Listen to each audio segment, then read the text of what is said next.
में बोल दो ओम नमः शिवाय। ओम नमः शिवाय। एक मंदिर हो रहा है और ये मंदिर किसके बारे में बताएगा? हाँ भैया, अरे रोज यह मंदिर है, गंगा ने रुके न खाता मेरे को बताएंगे।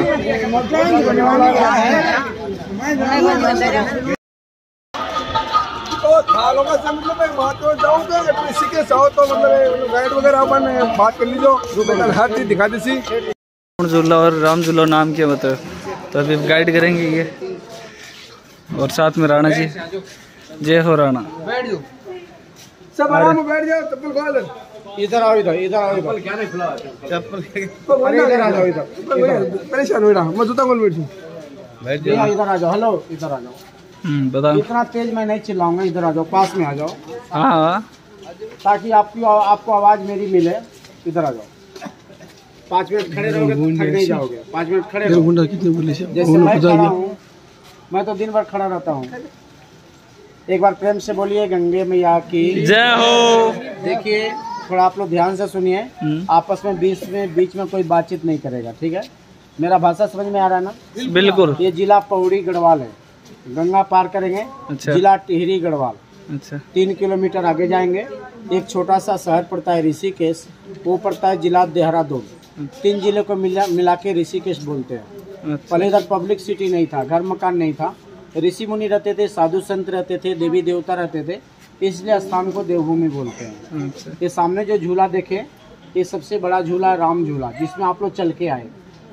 2 किलोमीटर आगे जाते हैं लक्ष्मण झूला, वो छोटा झूला है। किसी झूले को राम जी लक्ष्मण जी नहीं बनाए, लोहे का पुल है, आने जाने का मार्ग है।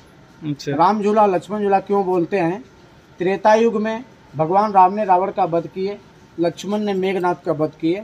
दोनों भाइयों पे ब्राह्मण हत्या का दोष पड़ा।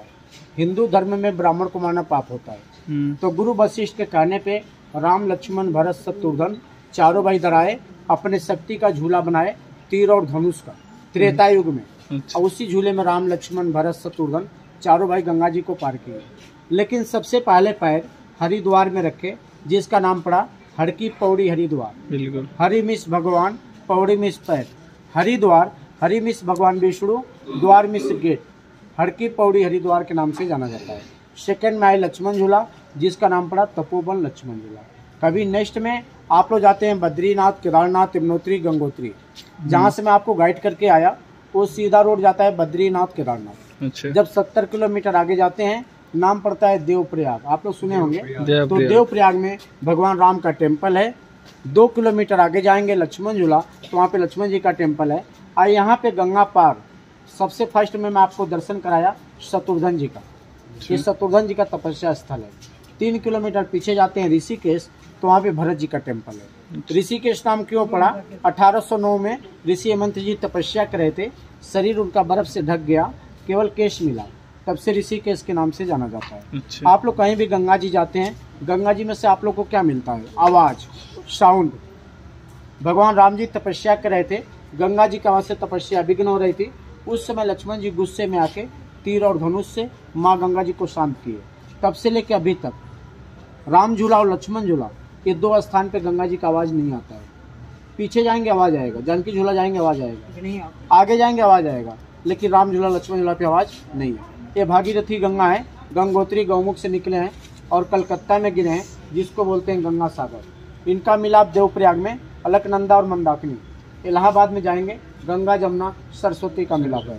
ये भागीरथी गंगा है। एक बार प्रेम से बोलिए गंगे मैया की जय हो। राम झूला 1986 का बना हुआ है और लक्ष्मण झूला 1930 का बना हुआ है। जानकी झूला 2020 का बना हुआ है। किसी झूले को राम जी लक्ष्मण जी नहीं बनाए। ये सामने जो पर्वत देख रहे हैं, इस पर्वत का नाम है मणिकोट। जब समुद्र मंथन हुआ था तो उसमें 14 रत्न निकला था, तो जो 13 रत्न था वो देवताओं ने ले लिया था। एक रत्न था विष, तो विष को कोई नहीं लिया। विष को शंकर जी इसी पर्वत पे पिए, तो उनका गला नीला पड़ गया, इसलिए बोलते हैं नीलकंठ महादेव। 23 किलोमीटर आगे जाएंगे, नीलकंठ महादेव जी का प्राचीन दर्शन है। 4 बूंद अमृत गिरा था। उज्जैन, नासिक, इलाहाबाद, हरिद्वार, ये चारों जगह पे कुंभ का मेला लगता है 12 साल में, और चारों धरती को पवित्र धरती माना गया। शंकर भगवान जब रुद्र अवतार लिए, तीसरी नेत्र से आंसू गिरा। आंसू जहाँ जहाँ गिरा मानव कल्याण के लिए रुद्राक्ष की उत्पत्ति हुआ। रुद्राक्ष आप लोग समझते हैं, भगवान शिव जी का रूप होता है। एक मुखी से 14 मुखी तक। रुद्राक्ष एक पेड़ का फल होता है। फल में सीधी लाइन होती है, जितनी लाइन होती है उतने मुखी रुद्राक्ष बोलते हैं। लेकिन 2 मुखी से 14 मुखी तक रुद्राक्ष प्रत्येक साल फल आता है। एक मुखी रुद्राक्ष दुर्लभ होता है, जो 12 साल में एक पेड़ में एक आता है। भगवान शिव जी का रूप होता है। एक मुखी रुद्राक्ष नहीं मिलता है। कितना भी पैसे आप लोग खर्च करते हैं, लाख, 2 लाख, 5 लाख, 10 लाख, 20 लाख, 50 लाख, एक मुखी रुद्राक्ष नहीं मिलता है। केवल दर्शन होता है। जो नेपाल के राजा हैं उन्होंने भेंट किया आदि गुरु शंकराचार्य जी को, तब से दर्शन के लिए रखा गया है। उत्तराखंड सरकार की तरफ से दर्शन होता है, कोई पैसा कोई चार्ज नहीं लगता है। आप लोग एक मुखी रुद्राक्ष को दोनों हाथ से टच करेंगे, माथे पे लगाएंगे, 3 बार ओम नमः शिवाय बोलेंगे। एक मुखी रुद्राक्ष के दर्शन करने से जाने अनजाने में, भूल चूक में कोई पाप, कोई मिस्टेक होता है, पापों का प्रायश्चित होता है, घर में लक्ष्मी जी का वास होता है। लेकिन आप लोग देखे होंगे बहुत से लोग गले में रुद्राक्ष का माला पहनते हैं। क्या पहनते हैं? माला। 5 मुखी रुद्राक्ष माला लोग क्यों पहनते हैं? शिव पुराण में लिखा है, जो आया वो जाएगा, राजा रंग फकीर, जो जन्म लिया उसको मरना है। लेकिन जिनके गले में रुद्राक्ष का माला है, कभी अकाल मृत्यु नहीं होता है। तो सबसे ज़्यादा जो रुद्राक्ष पाया जाता है वो 5 मुखी रुद्राक्ष पाया जाता है। और जो माला बनता है केवल 5 मुखी रुद्राक्ष का माला बनता है। आप लोग नाम सुने पतंजलि और पीर बाबा रामदेव जी, वो बताते हैं यदि आपके घर में हिमालय का रुद्राक्ष रखा हुआ है तो आप लोग मेडिसिन यूज करिए। तांबे का लोटा लीजिए, रात में जल भरिए और जल में 5 मुखी रुद्राक्ष का माला छोड़ दीजिए। पूरी रात जल में रहेगा। सुबह उठिए, खाली पेट जल को पीजिए।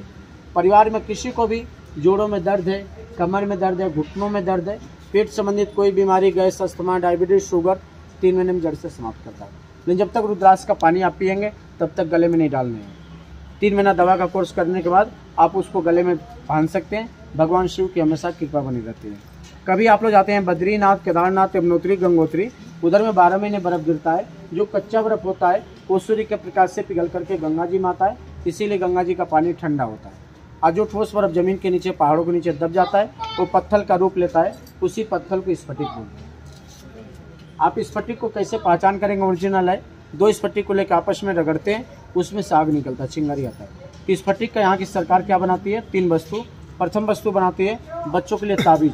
घर में छोटे छोटे बालक हैं, पढ़ाई नहीं करते, किसी का ना नहीं मानते, बच्चा पढ़ाई करके भूल जाता है, लड़के को काले धागे में, लड़की को लाल धागे में पहनाते हैं। दूसरा वस्तु स्फटिक का लक्ष्मी यंत्र, जो पूजा घर में रखते हैं सुख शांति के लिए।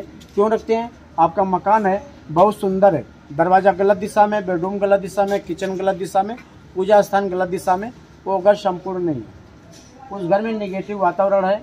घर में पैसे आएगा, किसी न किसी बहाने पैसे घर से निकल जाएगा।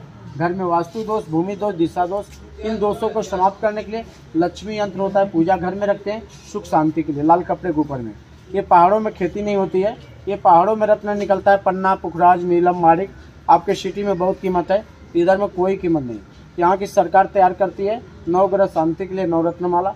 ये सबसे पहले बोलिए नीलकंठ महादेव की जय हो। अब आप लोग दर्शन करेंगे उत्तराखंड सरकार की तरफ से एक मुखी रुद्राक्ष का दर्शन। आपका कोई पैसा कोई चार्ज नहीं लगेगा। 3 बार ओम नमः शिवाय बोल के दर्शन करेंगे। दर्शन जानकारी फ्री होता है, कोई पैसा कोई चार्ज नहीं लगेगा। ठीक है, ठीक है, थैंक यू, धन्यवाद।